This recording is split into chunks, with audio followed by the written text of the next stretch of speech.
Et, euh, et donc, effectivement, le choix qu'a fait l'Église de France d'ordonner des hommes engagés professionnellement est vraiment significatif, voilà, d'une volonté missionnaire. Euh, ce ne sont pas, on n'a pas choisi d'ordonner des permanents d'église, mais des diacres, effectivement, dans un travail tout à fait ordinaire, varié. Et on l'a lié, alors on a fait tout à l'heure la question du rapport avec les prêtres ouvriers, j'en reparlerai. Effectivement, les diacres sont arrivés, en fait, quelque peu à la suite des prêtres ouvriers, à un moment où voilà, ils étaient moins nombreux, et c'est à ce moment-là que finalement le diaconat permanent s'est développé. Alors ce choix d'ordonner des hommes voilà, dans le travail professionnel n'a pas été fait dans tous les pays de la même manière, dans toutes les églises, donc ça vaut la peine de le souligner.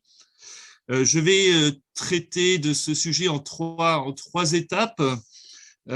D'abord, je voudrais repartir de la parole magistérielle, finalement, pour voilà, situer ce travail tel que l'Église le voit. Ensuite, j'ai relevé un certain nombre de problématiques à partir de témoignages de diacres au travail. Et puis ensuite, voilà, je soulignerai quelques enjeux ecclésiologiques, voilà, pour penser ce travail dans la mission de l'Église.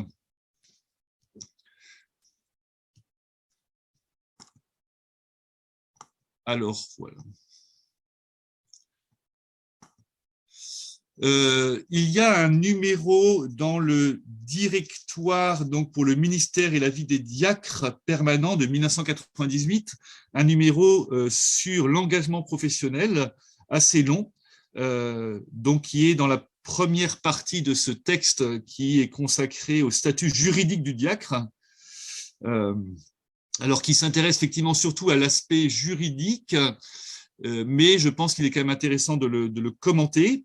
Donc, je vais en prendre quelques éléments et qui vont rejoindre des choses que Yves a dit tout à l'heure, d'ailleurs, ou des questions posées.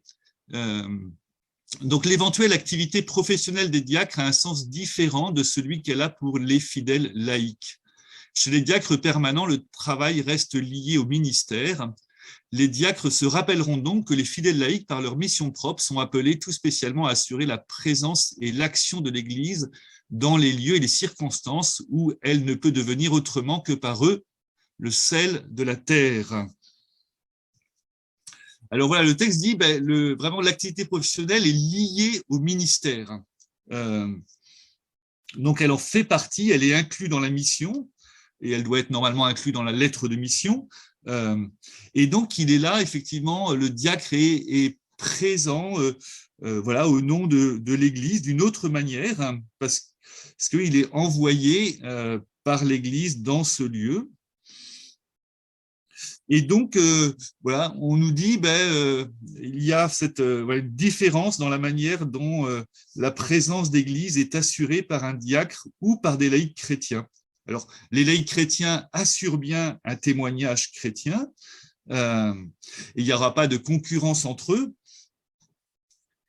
mais finalement, voilà, sans doute qu'il y a encore besoin de creuser cette question-là qu'on a évoquée tout à l'heure. Comment des diacres vont se situer autrement, voilà, que des laïcs dans leur travail professionnel?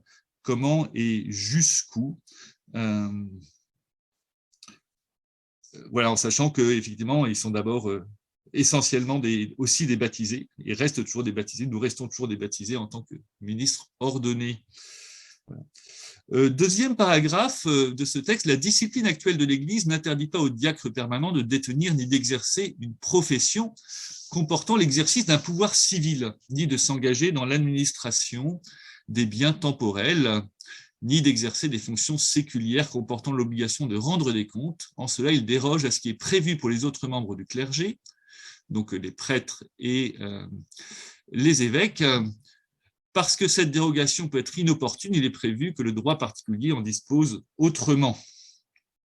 Donc il y a un petit souci ici juridique, d'une certaine manière, voilà, c'est de lever une interdiction qui existait dans le Code de droit canonique, En même temps, on a eu dans l'histoire récente, enfin au XXe siècle de la France, il y a eu des prêtres députés, maires, voilà, et donc pourquoi pas aujourd'hui, effectivement, des diacres peuvent remplir cette mission, cette fonction séculière.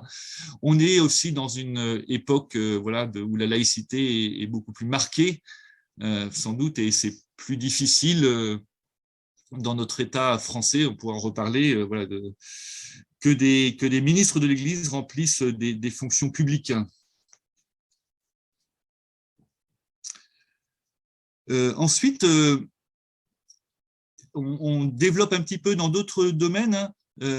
Si les dispositions opportunes du droit particulier ne s'y opposent pas, il est consenti aux diacres de faire du commerce ou des affaires. Ils devront alors donner un bon témoignage d'honnêteté et de correction déontologique, y compris dans l'observance des obligations de justice et des lois civiles, qui ne s'opposent pas au droit naturel, au magistère, aux lois et à la liberté de l'Église.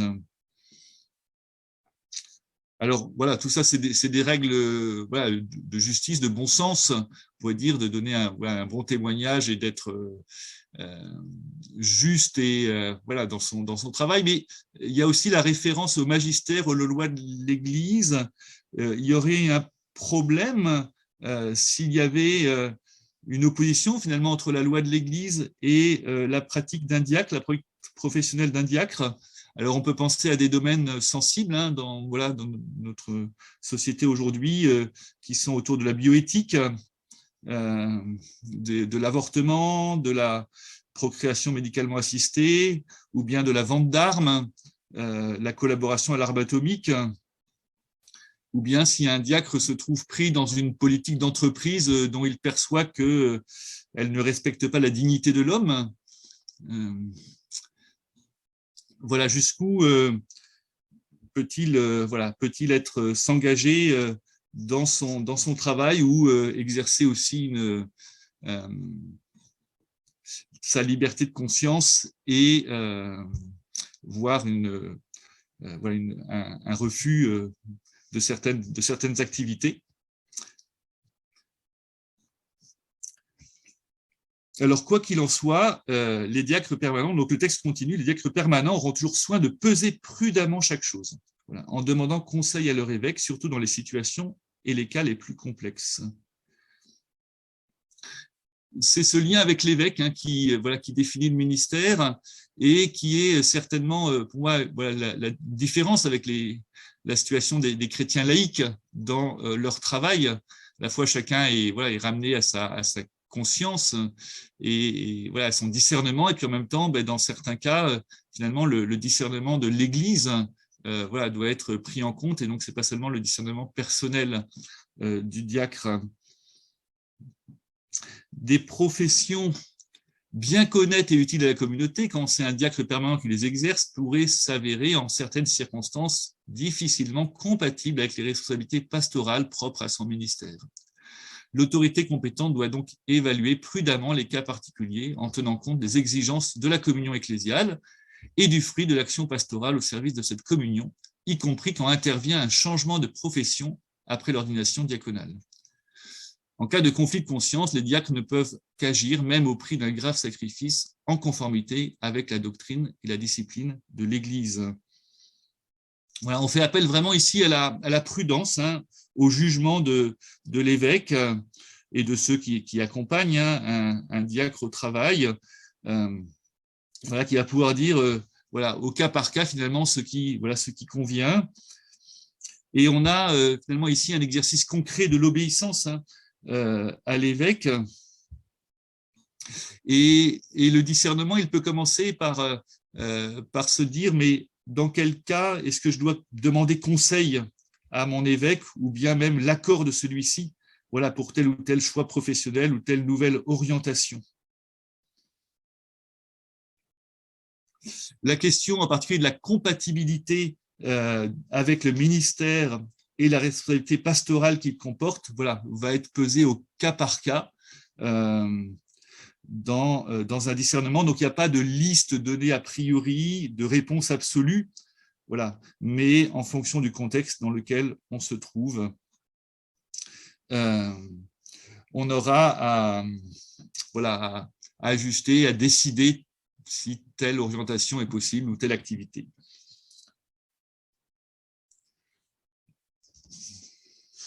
Voilà, ce critère de la communion ecclésiale me paraît voilà, particulièrement important au sein d'un diocèse.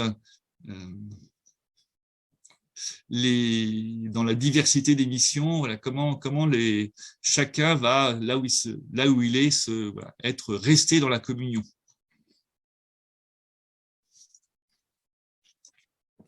Voilà, ça c'est ce texte sur lequel je ne m'arrête pas plus. Ce qui est peut-être voilà, plus intéressant, c'est aussi de voir les problématiques voilà, concrètes qui ressortent de l'expérience des diacres. Dans le travail, une première problématique, c'est celle du pouvoir. Dans un métier, une profession, une fonction, donc on exerce un pouvoir, une influence, une action sur les autres. Alors on peut entendre ce mot de pouvoir dans un premier sens qui est le pouvoir d'agir, voilà, la capacité d'agir. On a une capacité d'action, mais on peut aussi avoir une véritable autorité avec des décisions à prendre sur les personnes, sur des équipes, sur une organisation. Voilà comment un diacre PDG, un diacre enseignant, policier, officier dans l'armée, va-t-il exercer cette autorité qui est la sienne, en particulier lorsqu'il l'exerce aussi vis-à-vis de personnes qui savent qu'il est diacre. Voilà, comment vivre cette mission et l'exercer, enfin exercer ce pouvoir, cette autorité, finalement avec la mission de serviteur, en même temps que sa mission de serviteur. Et il importe évidemment de ne pas tomber dans une dichotomie ou dans une coupure existentielle. D'un côté, on dirige, de l'autre, on sert, mais effectivement, vraiment d'unir les deux actions. Le diacre doit servir voilà, dans sa manière de diriger, mais lorsqu'il y a des décisions difficiles à prendre, voilà, comment le faire? Autre question qui rejoint ce que disait tout à l'heure le directoire et puis ce que Yves évoquait aussi. Est-ce que le diacre va exercer son métier d'une façon différente par rapport au chrétien laïque parce qu'il est ordonné? Il est probable qu'il sera souvent moins anonyme et plus repéré que d'autres chrétiens.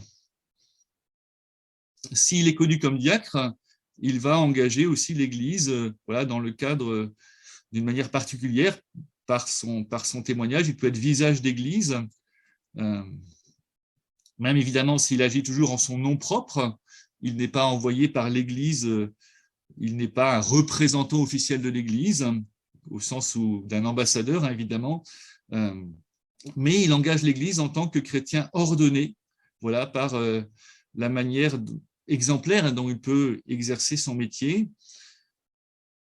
Et ce qu'il dit ou ce qu'il fait va être témoignage ou contre-témoignage. Donc il y a bien une présence de l'Église voilà, à travers le travail du diacre, finalement dans un milieu où l'Église est en général absente. Et donc, par cet envoi d'un diacre dans ce travail, eh bien, elle manifeste évidemment qu'elle s'intéresse à ce monde, qu'elle veut aussi en prendre soin.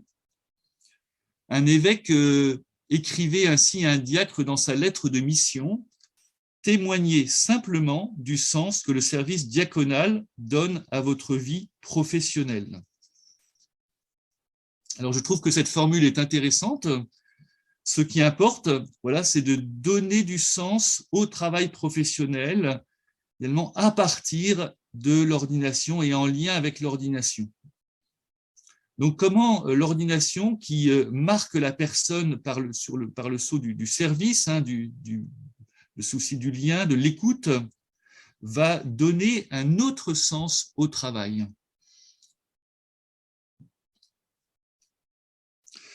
À ce moment-là, le travail n'a pas seulement son sens dans la production qu'il permet, dans le résultat auquel il arrive, mais il a aussi son sens dans ce qu'il permet de vivre, de devenir pour chacun, dans les liens humains qui se créent, voilà, dans cette expérience professionnelle. Et le ministère du diacre manifeste la dimension spirituelle de cela. Et même la dimension sacramentelle, peut-on dire, hein, Étienne Grieux le souligne à propos de la présence du ministre ordonné dans son milieu de vie, en particulier lorsqu'il peut y manifester une attention aux plus fragiles. Alors, je cite Étienne Grieux, donc un passage de son livre hein, sur la diaconie, un lien si fort. Le fait que l'Église compte sur un ministre ordonné pour manifester cette communion à ceux qui ne peuvent plus la sentir souligne que cette mission est d'ordre sacramentel. C'est bien l'esprit du ressuscité qui rend possible les retrouvailles avec les sœurs et les frères isolés. Et lorsque des liens se renouent, la présence du Christ est de nouveau perceptible. Cette dimension sacramentelle de la proximité aux plus vulnérables, la scène du jugement dernier en Matthieu 25, 31 à 46, la donne superbement à contempler. Cette dimension sacramentelle donc du ministère et de la présence du diacre voilà, dans son travail, du sens qu'il donne à son métier à partir de son ordination. En fait, on peut la relier à la définition du sacrement que Yves aussi a évoqué tout à l'heure, hein, de Lumen Gentium 1, qui est de nouer cette dimension voilà, verticale et intérieure du lien avec Dieu, de l'union intime avec Dieu, et ce travail pour l'unité du genre humain. C'est-à-dire, en fait, de travailler à chercher, alors très concrètement, souvent des chemins de conciliation, voilà, au milieu des conflits, de redonner à chacun sa place, de travailler au respect de la dignité des personnes lorsqu'elle est bafouée,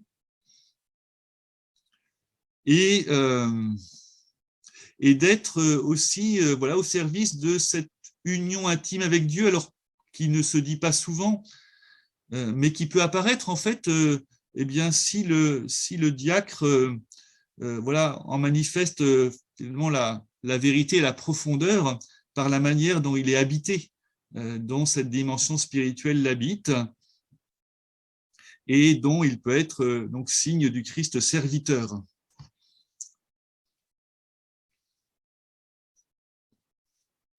Donc le diacre finalement renvoie à une double altérité, hein, qui est celle de l'autre qu'on pourrait oublier, mépriser, compter pour rien, et puis celle du tout autre aussi, qui est présent au cœur de chaque homme. Alors une autre problématique, c'est le lien entre le travail professionnel et le ministère de la parole et de l'autel, qui a ici été évoqué tout à l'heure. Finalement, comment faire le pont entre des mondes qui souvent s'ignorent? On parle peu hein, des engagements professionnels dans les équipes paroissiales, et puis la vie ecclésiale voilà, est souvent très étrangère au monde professionnel. Alors ce lien, il se fait en particulier dans l'homélie. Effectivement, un diacre assistant social dit dans les homélies qui me sont confiées, mon travail professionnel est toujours présent. Et c'est pour lui, en tout cas, une dimension très importante. Le diacre peut donc stimuler, interpeller la communauté dans le cadre de l'homélie, finalement sur ce ministère du lien qu'il exerce, sur ce qu'il perçoit comme voilà, les enjeux de salut dans son travail professionnel, hein, sur la manière dont il fait ce lien entre la parole de Dieu et son travail. La profession du diacre va donc jouer un rôle en fait, dans la manière dont il sera connu dans sa paroisse, dans sa communauté, et dont il pourra aussi contribuer à orienter tel ou tel engagement ou action de la communauté pastorale. Et puis lorsqu'il est effectivement à l'autel, qu'il joue son rôle dans la liturgie eucharistique, ben, le diacre fait vraiment le pont entre le monde dans lequel il est inséré, le monde professionnel, et puis le Christ qui donne sa vie pour l'humanité entière. Et il porte dans sa prière et dans la prière de l'Église cette part d'humanité qu'il peut présenter au Seigneur dans la prière eucharistique. Et le fait que ça soit un homme inséré dans la vie professionnelle qui envoie à la fin de la messe les fidèles du Christ à leur vie ordinaire, à leur mission, signifie qu'ils sont aussi envoyés pour vivre en chrétien leur vie professionnelle et y porter la paix du Christ. Alors, ça peut aussi amener à réfléchir sur la manière dont le travail professionnel et le monde professionnel dans lequel un diacre évolue va influencer son ministère et sa mission en Église. Donc, comment est-ce que la vie professionnelle façonne la culture du diacre, ses manières de penser, d'être, et donc vont aussi toucher sa mission. Alors, j'ai recueilli ce témoignage d'un diacre chercheur en agronomie, qui est le diacre de ma paroisse, pour tout dire. Voilà ce qu'il m'a écrit. Au niveau strictement professionnel, mon intérêt pour les pratiques des éleveurs m'a fait comprendre que ce que je lisais par ailleurs. Les personnes qui travaillent font le plus souvent du mieux qu'ils peuvent, au regard de la manière dont ils comprennent le monde autour d'eux. Et en fait, son engagement diaconal a été vraiment, en particulier auprès des pauvres, a été nourri par cette expérience. C'est intéressant d'avoir ce type d'approche pour valoriser les démarches des personnes rencontrées dans le diaconat. Les plus pauvres agissent aussi en fonction de ce qu'ils comprennent du monde autour d'eux, notamment de l'Évangile. Pour comprendre leurs actes et leurs pensées, il faut donc tenter de comprendre ce qui est autour d'eux. Savoir si la compréhension du monde est bonne ou mauvaise est en fait de deuxième ordre, tant pour la recherche que pour la relation avec les collègues ou les pauvres. C'est un point de départ qu'il faut tenter de connaître si on veut avancer ensemble. Donc, en fait, le type de fonction, de métier exercé par le diacre va façonner évidemment sa manière de penser, sa culture, et donc aussi son service, sa parole, son attention aux autres. Il rajoute aussi, le même diacre rajoute, autre dimension de la réflexion, engagé comme chercheur et syndicaliste, je n'ai pas la même manière de voir le monde. Et si j'avais été patron, cadre dirigeant, personnel d'exécution, certes, comme syndicaliste, je suis dans l'action rapide sur le monde, mais comme chercheur, je m'impose de réfléchir et tenter de comprendre les situations sans forcément vouloir obtenir une transformation, du moins immédiate, de ce qui se passe et de ce que vivent les autres. Ne pas hésiter à prendre plus le temps de la compréhension peut être une manière de faire pour l'Église. Voilà, ce métier, donc pour lui et ses engagements, développe cet ethos qui se retrouve dans la mission et donc qui va contribuer à enrichir la mission de l'Église. Et en ayant des diacres situés de manière variée dans les responsabilités professionnelles, eh bien, l'Église s'enrichit de ces différentes compétences et de ces différents savoir-faire, regards sur le monde et expériences. Alors, ça peut être un enjeu, finalement, pour la mission aujourd'hui, c'est de savoir prendre en compte cette expertise professionnelle acquise par les diacres. Au niveau d'un diocèse, il me semble important de pouvoir faire appel à tel ou tel diacre compétent de par son engagement professionnel, lorsque l'Église doit dire une parole sur un sujet particulier ou bien réfléchir à un projet dans ce domaine. Et donc, c'est un atout pour l'Église d'avoir des ministres de l'évêque qui ont une expérience, une compétence dans des domaines variés de la vie sociale, culturelle, économique. Mais est-ce qu'elle fait assez appel à cette compétence professionnelle des diacres? Alors, je ne suis pas capable d'en juger de mon observatoire. Peut-être que certains pourront apporter des éléments de réponse. On peut aussi se poser la question, est-ce que l'Église pourrait choisir d'ordonner des hommes en fonction de leur métier voilà, parce qu'elles jugent prioritaire le domaine dans lequel ils sont engagés.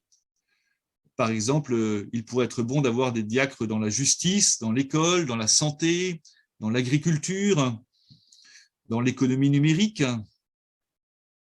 Un diacre, voilà, médecin, juge, enseignant aurait un rôle particulier pour la présence de l'Église dans un lieu où se tissent des enjeux sociaux particuliers. Voilà. Ce sera sans doute pas, ça peut pas être sans doute le seul critère de discernement, mais voilà, c'est un critère qui peut être pris en compte.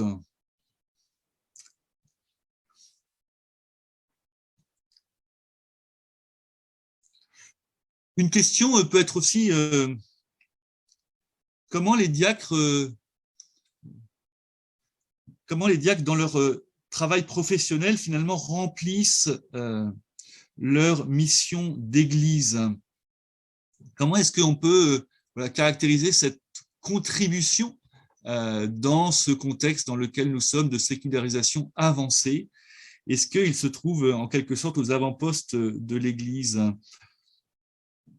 Alors, on a évoqué tout à l'heure les différentes formes de présence, de témoignage qu'ils peuvent apporter. J'avais été frappé lorsque j'avais lu le témoignage d'un diacre, on est ramené à Créteil, je crois, de Jean Delarue dans le livre « Les ministres pour l'Église » en 2001. Voilà ce qu'il écrivait à propos de son ordination. Le jour de mon ordination, j'ai été frappé par le fait que la célébration opérait sur certains un véritable effet de dévoilement. Ce jour-là, de nombreux amis, non-croyants, voisins, collègues de travail, copains du syndicat, s'étaient déplacés pour assister à l'événement. Tous ces gens me connaissaient bien, nous avions fait un bout de chemin ensemble. L'ordination a donné un sens nouveau à ce que nous vivions déjà. Leur regard sur celui qui était ordonné a changé. Il ne leur venait pas d'ailleurs, ils restaient l'un des leurs, et en même temps, ils se trouvaient saisis par Dieu pour être envoyés là où ils vivaient déjà, pour être signe du Christ serviteur. Il demeure avec eux, avec ceux qu'il côtoie, il n'est pas retiré du monde par l'Église. Et ensuite, il faisait une distinction justement avec les prêtres ouvriers. À la différence du ministère des prêtres, le diacre apparaît comme quelqu'un d'ordinaire, appelé à vivre et à exercer un ministère ordinaire dans la vie quotidienne afin de rendre l'Église présente au milieu des siens. Historiquement, le modèle du prêtre ouvrier a eu une signification bien différente. Après l'ordination, il est envoyé en mission et il quitte sa vie pour s'implanter, s'enfouir dans une réalité où l'Église n'est pas présente. Là, patiemment, il tisse des liens, apprend à connaître la vie des gens qui lui sont confiés, témoigne à travers ses engagements et sa solidarité de quel amour Dieu les aime. Avec le diaconat, on assiste moins à un mouvement d'enfouissement qu'à un mouvement de dévoilement et de révélation d'un don. Donc on serait passé, d'une certaine manière, d'un enfouissement à cette révélation opérée par l'ordination diaconale, alors que le prêtre ouvrier quittait son métier pour s'enraciner dans un monde où il allait témoigner de la présence du Christ. Voilà, le diacre demeure dans son milieu, là où il est déjà connu, et il devient signe d'une présence autre, qui est celle d'un ministre ordonné. Il va vivre sa mission à travers tous les liens humains qui sont déjà tissés, ou qui seront ensuite tissés et repris. Voilà, il va être un signe de l'Église au milieu des hommes. Alors pour autant, le moment de l'ordination est tout à fait particulier par rapport au cours habituel de la vie. Ce qui se passe à ce moment-là n'est pas représentatif du reste de l'existence d'un diacre. Le diaconat n'est pas non plus affiché par celui qui l'a reçu dans son travail. Il peut être connu sans être mis en avant.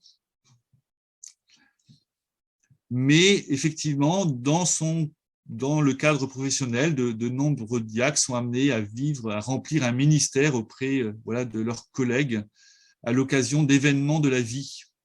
On peut citer les obsèques, mais on peut aussi parler d'événements heureux comme mariage ou baptême auquel j'ai eu l'occasion de collaborer, d'être témoin.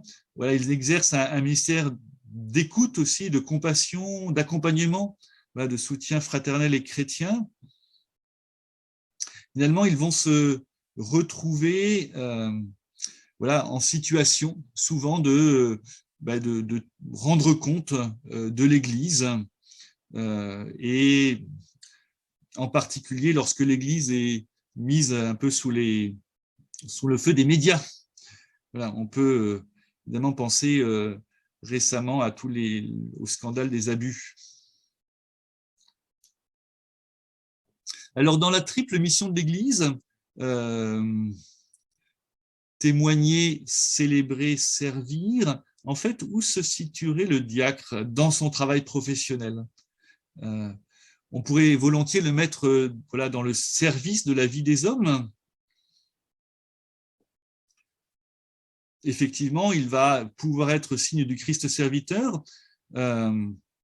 Il montre que l'Église voilà, sait se mettre voilà, au service de la vie des hommes, mais finalement, il est aussi appelé à témoigner, et puis il va être aussi appelé à porter voilà, ceux qu'il rencontre et ceux qui ont besoin de soutien dans la prière. Et donc, il me semble intéressant de se dire, ben, voilà, il y a toujours à nouer ces trois dimensions de la mission. Vivre le témoignage, et qui peut aller jusqu'à l'annonce, le service et porter ses frères et ce monde dans la prière et jusque dans l'Eucharistie. Alors, quelques sujets,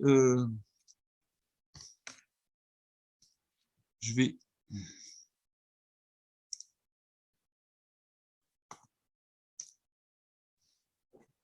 Je vais terminer par deux questions plus concrètes concernant l'accompagnement professionnel des diacres. La question de la mention du travail professionnel dans la lettre de mission. Donc, quelle est la consistance qu'il faut lui donner? Quelle est la part de la mission que va représenter cette activité professionnelle? Et puis, comment est-ce qu'on peut aider dans une lettre de mission à faire le lien entre les différentes missions du diacre? Et donc, en particulier, le travail professionnel et puis les missions d'accompagnement dans l'Église. Comment la compétence professionnelle aussi du diacre sera-t-elle mise en valeur dans les différentes missions qui lui sont confiées? Ensuite, il y a la question des lieux de relecture voilà, du travail professionnel en tant que diacre. Comment est-ce qu'on peut être aidé lorsque on se trouve dans une situation difficile au niveau professionnel, à la fois voilà, l'accompagnement spirituel, un groupe de relecture, de révision de vie. Est-ce qu'il y a des moments où voilà, apparaît en particulier des difficultés de cohérence entre le travail demandé et la mission de l'Église, ou des tensions, ou à cause de la lourdeur aussi du travail? Comment est-ce que les diacres sont aidés et accompagnés dans ces situations? Alors, je me rends compte en fait que j'ai posé peut-être plus de questions que je n'ai apporté de réponses, mais voilà, c'est aussi quelque peu le rôle du théologien d'essayer de questionner, de stimuler, en tout cas d'appeler à de nouvelles recherches. Pour conclure, hein, le fait vraiment que des ministres de l'Église exercent une responsabilité dans le monde civil, dans les entreprises, l'administration, les services publics, je trouve que c'est aujourd'hui un défi à une conception figée de la laïcité, qui renvoie les convictions religieuses au domaine privé. Le ministre ordonné voilà, est bien un membre de l'Église officiel qui reçoit une mission de son évêque, et même si ce n'est pas l'Église qui l'a envoyé là où il exerce sa profession, finalement il se crée un lien avec l'Église, avec l'évêque qu'il représente, à travers le métier et dans le métier qu'il exerce. Donc, voilà, je pense que c'est intéressant que pour l'Église, que des chrétiens puissent voilà, vivre, que des diacres, donc des chrétiens ordonnés, puissent vivre ce travail professionnel et continuer. Et donc, on continue d'ordonner effectivement des diacres qui travaillent. Voilà, merci de votre attention.